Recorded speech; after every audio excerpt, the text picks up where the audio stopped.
Nous allons lire de l'Ancien Testament, chapitre 8, le livre de Zacharie.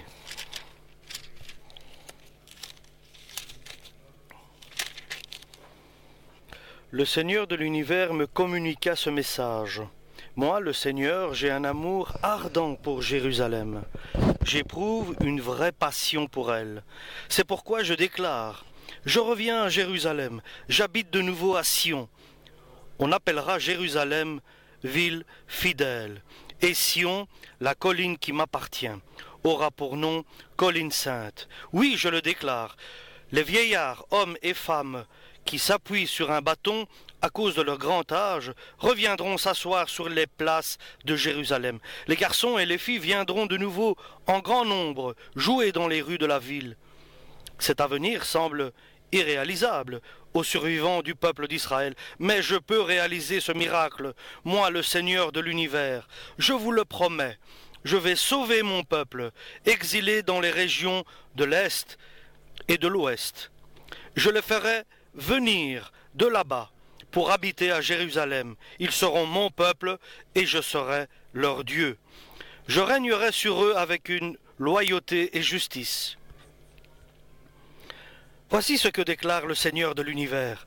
Reprenez courage, vous entendez maintenant les promesses que les prophètes ont déjà annoncées de ma part au moment où on a posé les fondations pour reconstruire mon temple. Auparavant, personne ne payait le travail des hommes ni celui des bêtes. On ne pouvait pas aller et venir à l'abri des ennemis, car j'avais lâché tous les hommes les uns contre les autres. Mais maintenant, je l'affirme, je ne traiterai plus comme autrefois les survivants de ce peuple. Je répandrai la paix sur la terre. Les vignes donneront du raisin, le sol produira des récoltes, du ciel tomberont des pluies abondantes. J'accorderai tous ces bienfaits aux survivants de mon peuple. Royaume de Juda et d'Israël, vous avez été parmi les nations l'exemple d'un peuple maudit. Eh bien maintenant, je vous sauve, vous serez l'exemple d'un peuple béni. N'ayez plus peur, reprenez courage. Voici ce que déclare le Seigneur de l'univers. Lorsque j'avais résolu de vous plonger dans le malheur, parce que vos ancêtres m'avaient irrité, je ne suis pas revenu sur ma décision. Maintenant, j'ai décidé, au contraire, de vous combler de bienfaits, habitants de Jérusalem, et de tout le pays de Juda. N'ayez donc plus peur. Voici comment vous devrez agir. Pardon. Que chacun dise la vérité à son prochain, que vos tribunaux rendent une justice équitable et rétablissent la paix. Ne projetez aucun mal les uns à l'égard des autres. Refusez de prononcer de faux serments, car je déteste les actes de ce genre. Je l'affirme, moi, le Seigneur. Le Seigneur de l'univers me communiqua ce message. Je vous le déclare, les jeunes que vous observez pendant les 4e, 5e et 7e et 10e mois de l'année deviendront désormais pour le peuple de Juda de grandes fêtes pleines de gaieté et de joie. Mais désirez par-dessus tout la vérité et la paix. Voici ce que déclare le Seigneur de l'univers. Des nations étrangères, les habitants de nombreuses villes viendront de nouveau à Jérusalem. Les habitants d'une ville proposeront à ceux d'une autre, « Venez, nous partons prier le Seigneur de l'univers et chercher sa présence. » Alléluia.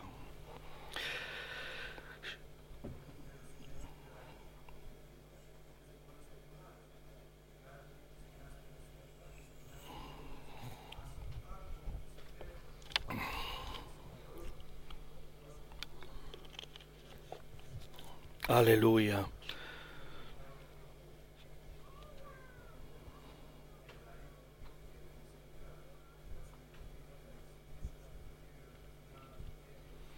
Nous venons avec vous. Répondront-ils. Oui, de nombreux peuples et de puissantes nations viendront à Jérusalem chercher ma présence et m'implorer par leurs prières. À ce moment-là, je le déclare, 10 étrangers parlant chacun une langue différente saisiront un juif par le pan de son menton et lui diront « Nous voulons aller avec vous, car nous avons appris que Dieu est avec vous. » Amen. Pour la parole du Seigneur. 70 ans pour le peuple d'Israël qui étaient en exil, en captivité, à cause qu'ils avaient abandonné la parole de Dieu, ils étaient hors la loi, et à cause de leurs péchés, ils ont été envoyés en exil pendant 70 ans à Babylone. Et après cela, Dieu parle à Zacharie, le prophète.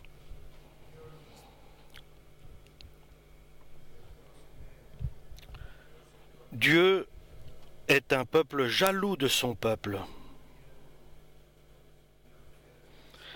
Et cette jalousie est le résultat de son amour. Parce qu'il aime son peuple, il aime ses enfants. Et aujourd'hui, nous allons voir la Jérusalem d'antan et nous allons voir la nouvelle Jérusalem, celle que Dieu prépare. Dieu aime ses enfants. Lorsque Dieu voit que ses enfants tournent leur regard vers ce qui est néant et provisoire, Dieu se met en colère. Mais nous savons que son amour dépasse cette faiblesse humaine. C'est-à-dire, quoi que l'homme fasse, Dieu le met dans des épreuves, le fait passer des épreuves, mais le but, c'est de faire revenir son peuple sur le droit chemin. Après 70 ans, Dieu a constaté que son peuple a abandonné l'idolâtrie et le retour vers la parole de Dieu. Dieu a soulevé Cyrus le roi. Dieu a fait que le roi Cyrus, et ce roi Cyrus a libéré le peuple d'Israël qui était en captivité, en exil, en Babylone. Et le roi Cyrus a accompli cet acte. Il a libéré le peuple d'Israël en le permettant de retourner à Jérusalem. Et là, le peuple d'Israël, ils sont revenus à Jérusalem.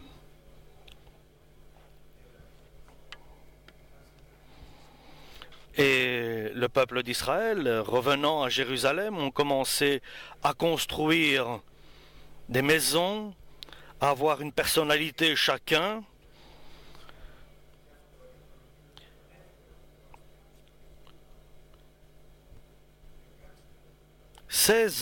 Pendant 16 ans, ils étaient occupés à reconstruire Jérusalem.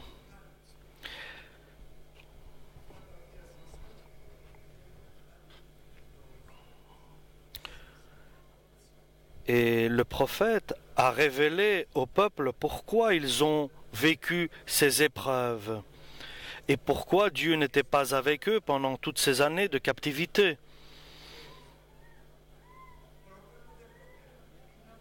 Et avant la captivité, lorsqu'ils vivaient à Jérusalem, ils semaient mais ne récoltaient rien. Il n'y avait pas de pousse. La terre ne donnait pas la récolte attendue. Elle n'était pas fertile.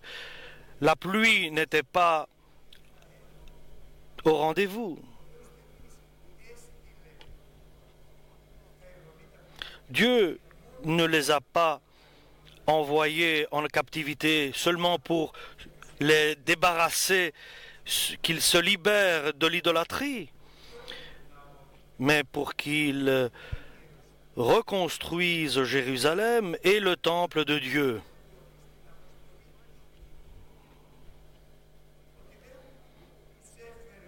Dieu ne les a pas ramenés à Jérusalem pour qu'ils passent du bon temps. pour qu'ils s'occupent d'eux-mêmes. Mais Dieu les a ramenés de la captivité. Mais d'abord, occupez-vous de mon temple, de ma justice, de la paix. Occupez-vous de moi. Eux qui sont revenus de Babylone à Jérusalem n'ont pas saisi le sens qu'ils doivent s'occuper de Dieu. Et Dieu a soulevé un prophète âgé.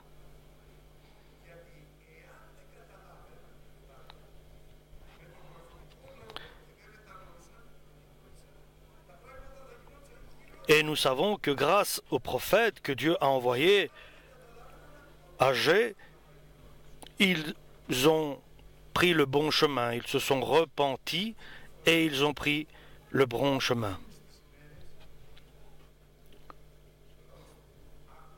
Le peuple de Dieu a entendu la parole du Tout-Puissant et l'a accomplie. Et nous savons que faire la volonté de Dieu à cette époque-là, pour eux, c'était pas facile, mais ils devaient reconstruire le temple de Salomon, suivant les directives du temple qui avait déjà été construit auparavant, de Salomon, avec les plans d'époque. Et ils ont reconstruit le temple. Et Dieu, voyant ce retour avec une grande joie, mais une grande joie, il voit le retour de son peuple, pas par des paroles, mais par des actes. Et ils ont mis les fondations, ils ont reconstruit le temple, et par le prophète âgé, il leur a fait des promesses merveilleuses. Moi, je reviens. Est-ce qu'il était parti? Oui, il était parti. Et il revient. Et quand Dieu revient à Jérusalem, dans la vie de chacun, dans la vie, dans la famille, dans une condition, lorsque l'homme revient vers son Dieu, Dieu ne revient pas vers nous si nous ne sommes pas de retour vers lui. Et par la parole prophétique, si nous ne comprenons pas quelle est notre erreur, notre faute,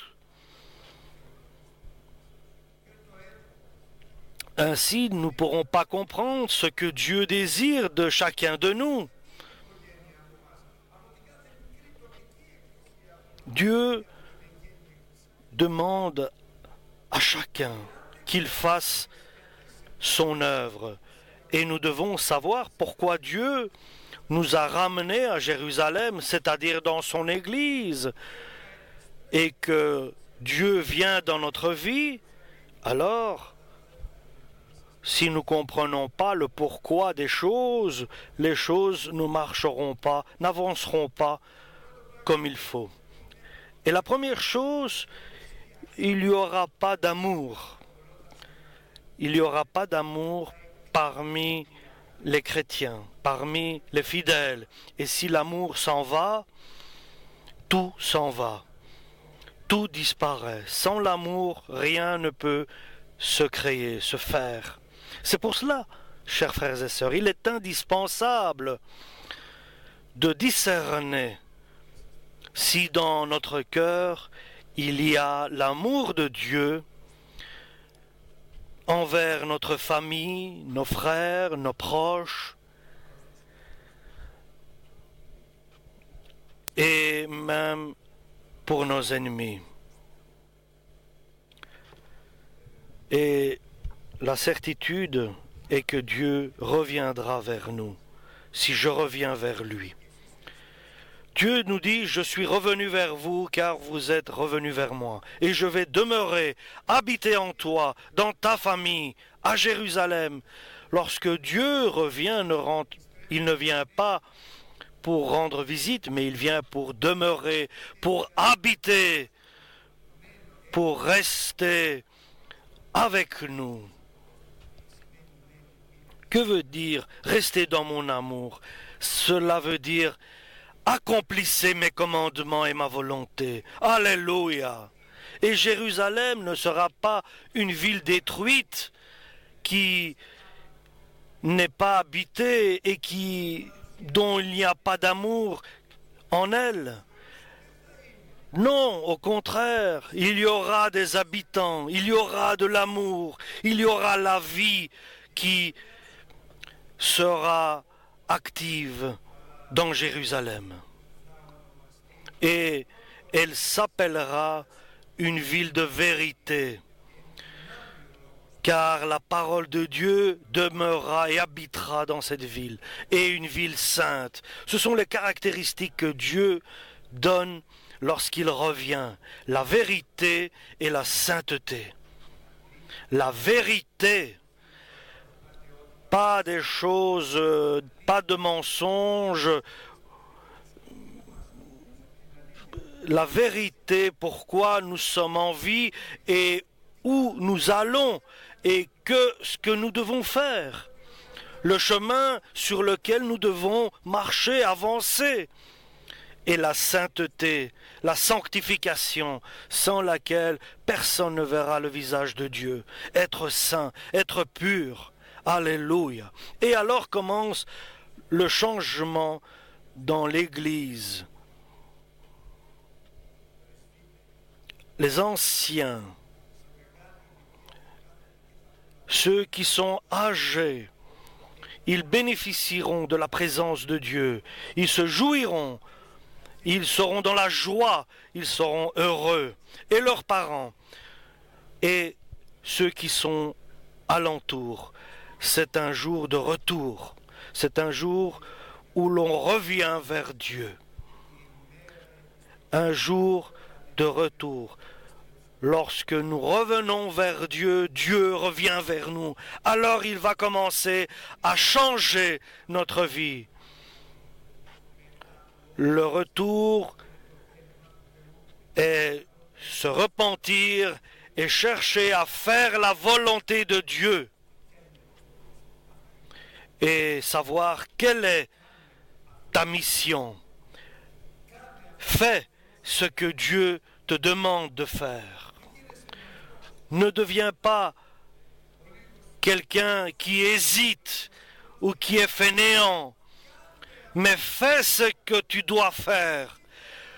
Ne travaille pas et n'œuvre pas pour la nourriture qui est provisoire, pour le travail et pour l'œuvre provisoire et qui est éphémère, mais quelque chose qui est éternel. Alléluia. Il y a une question que Dieu pose, selon qu'il s'adresse au reste qui est revenu à Jérusalem. Il promet des choses merveilleuses, prodigieuses. Il y a beaucoup de peuples qui reviendront. Beaucoup de peuples chercheront Dieu.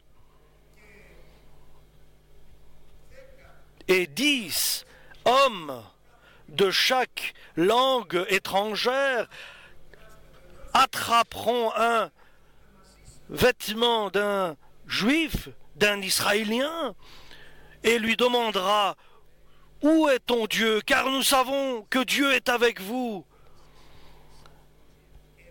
Alléluia. Et je vais le dire plus précis, tes enfants viendront vers toi. Tu n'iras pas vers eux. Ils viendront vers vous. Ils chercheront, ils me chercheront, dit Dieu. Ils viendront chercher ma présence. Tu ne courras pas derrière eux. Ils reviendront vers moi, dit Dieu. Et avec une manière si agréable. Dieu dit, si cette chose à vos yeux paraissent impossible et irréalisable, vous pensez que pour moi cela est impossible? Qu'est-ce qui est impossible à Dieu? le Créateur, le Tout-Puissant. Alléluia. Béni soit-il. Béni soit son nom, car il est tout-puissant, il peut tout accomplir, même ce que nous pensons irréalisable, impossible. Tout est possible à Dieu, car c'est lui qui a créé l'univers, le monde. Alléluia. Il est pour nous important de revenir vers notre Créateur, vers notre Père, vers notre Dieu. Alléluia.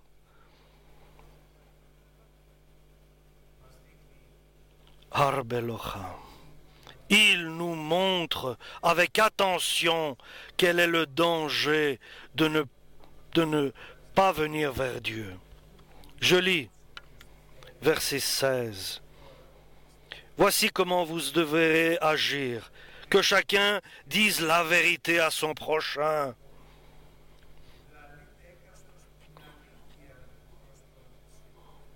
Que vos tribunaux, la vérité, et je vais le dire encore une fois, ce que dit l'apôtre Paul à Timothée en lui disant, recommande que s'éloignent ceux qui sont chrétiens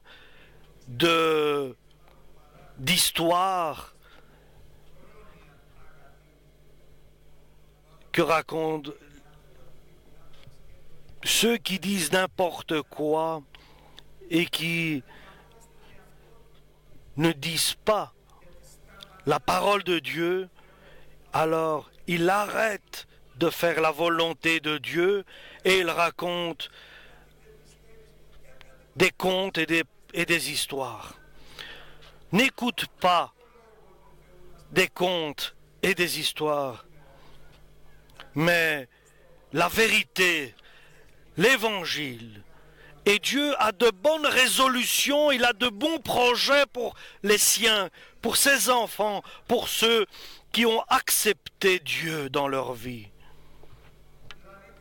Parlez la vérité parmi vous. Que chacun dise la vérité à son prochain. Et que vos tribunaux rendent une justice équitable et rétablissent la paix. Et ne projetez aucun mal les uns à l'égard des autres. N'ayez pas de mauvaises intentions en vous. Ne pensez pas faire le mal, mais seulement le bien. Même si on t'a fait du mal, fais le bien. Alléluia, car en toi, sinon, viendra l'amertume et la vengeance et la colère. Même si on t'a fait du mal, ne prends pas cela en compte. La colère, l'amertume, la vengeance, non! Faites le bien. Il y a un résultat à faire le bien. Il y a de bonnes conséquences à faire le bien. Ne faites pas le mal, ni le mensonge. N'utilisez pas le mensonge, car Dieu haït ces choses-là. Il en a en horreur. C'est une abomination devant Dieu, le mensonge, la colère, l'amertume, la vengeance. Faisons le bien. N'aie pas de mauvaises intentions. Dieu hait les mauvaises intentions. Ceux qui aiment le mal et accomplissent le mensonge, Dieu les laissera dehors du royaume qu'il a préparé. N'utilisons pas le mensonge, utilisons la vérité. La vérité, c'est la lumière. Alléluia. Et cherchons la paix et l'amour qui est la couverture de tout notre être. Alléluia. Que Dieu revienne dans l'Église, dans notre famille, dans notre quotidien. Et sa main est remplie de sa rétribution, un salaire pour chacun de nous. Il a préparé pour chacun de nous un avenir éternel. Alléluia. C'est dans sa main. Ne te fâche pas avec les hommes. N'en veux pas aux hommes. Nous savons que derrière cela, il y a le diable qui utilise certaines personnes pour nous déstabiliser, pour nous faire tomber, pour nous éloigner de la parole de Dieu, du chemin de Dieu. Mais nous devons combattre le mal en faisant le bien. Cherchons à faire le bien. Car si dans notre cœur il y a des pensées de faire le mal, de vengeance et d'amertume, alors il y a une racine du mal qui pourra s'approfondir dans notre cœur. Et nous ne voulons pas que notre terre, notre cœur soit rempli de mauvaises herbes et des épines. Et quoi que nous fassions après sera vanité. Alors soyons prudents. Tout cela sera inutile. Même si nous faisons des œuvres caritatives, ils seront inutiles si en nous nous avons de mauvaises intentions. Car à l'intérieur, il y aura cette racine du mal. Le mal, alléluia, libérons-nous de ces nœuds, de ces pierres que Dieu haït. Alléluia, libérons-nous de mauvaises actions, de mauvaises pensées. Et prions. Alléluia. Et imaginez que si je prêche la parole, j'annonce la bonne nouvelle, je fais le bien autour de moi et que Dieu n'est pas avec moi. Quel est le résultat? Quel est mon bénéfice? Quel est mon intérêt? Aujourd'hui, nous devons revenir vers notre Seigneur, vers notre Dieu, avec une sainteté dans le cœur. Soyons saints, purs, n'ayons aucune rancune envers personne. Libérons-nous des vengeances.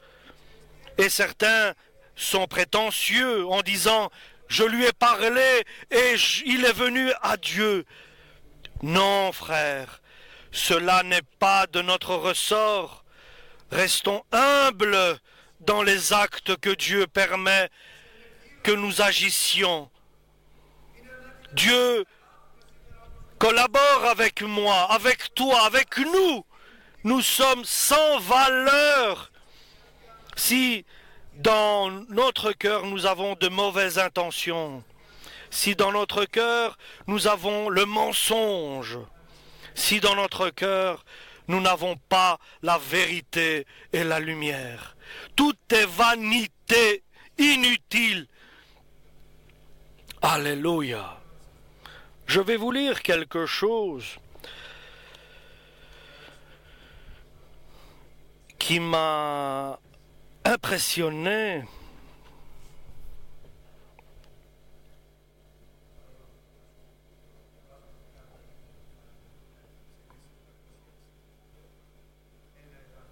Un verset. Et la parole de Dieu m'est donnée. Dis vers le dirigeant de Tyr, parce que ton cœur s'est élevé et tu t'es dit que tu es Dieu et que tu es assis sur un trône des mers, et ton cœur est devenu comme un cœur divin. Et écoutez ce que Dieu dit. Voici, toi tu es plus sage que Daniel, il n'y a rien qui est caché en toi. Et tu t'es fait toi-même par tes trésors, tu t'es fait toi-même et tu as multiplié ta fortune. Et le Seigneur dit, parce que ton cœur tu en as fait un cœur de Dieu. Tu as été arrogant et prétentieux. Il y a le cœur qui est comme le cœur de Dieu ou autant que Dieu. Certains disent, le diable a dit, je suis comme le Dieu. Ici, il parle de l'Antichrist. Car tu es fier de ce que tu fais, parce que Dieu t'a donné de la sagesse et de l'intelligence, parce que Dieu t'a béni, et tu es fier de cela, tu te vantes, et tu es prétentieux, et tu crois que Dieu ne voit pas dans ton cœur cette arrogance. Dieu dit, tu n'es pas avec moi, et je ne suis pas avec toi. Quel prêt est avoir un cœur comme Dieu ou autant que Dieu. Que Dieu nous donne un cœur qui ressemble au cœur de Dieu, qui n'est pas le cœur de Dieu. Dieu est tout-puissant. Dieu est la sagesse. Et celui qui est sage, il croit qu'il est comme Dieu.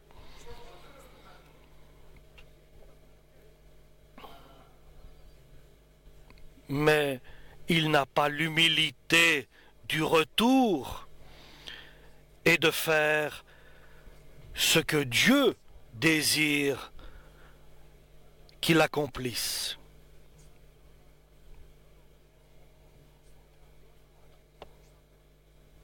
C'est pour cela, chers frères et sœurs, dans la vérité nous devons rester, habiter dans la vérité, demeurer dans la vérité. Dieu a de bons projets pour chacun de nous, de bons projets, de bonnes intentions pour chacun de nous. Alléluia! Dieu est bon, il est amour, il veut notre bien. Alléluia! Nous devons prendre conscience de cela. Nous allons lire en Zacharie, chapitre 8, le verset 13. Vous avez été parmi la nation l'exemple d'un peuple maudit. Eh bien maintenant je vous sauve, vous serez l'exemple d'un peuple béni. N'ayez plus peur, reprenez courage, car vous êtes revenus vers Dieu, notre Dieu. Alléluia. Nous remercions le Seigneur.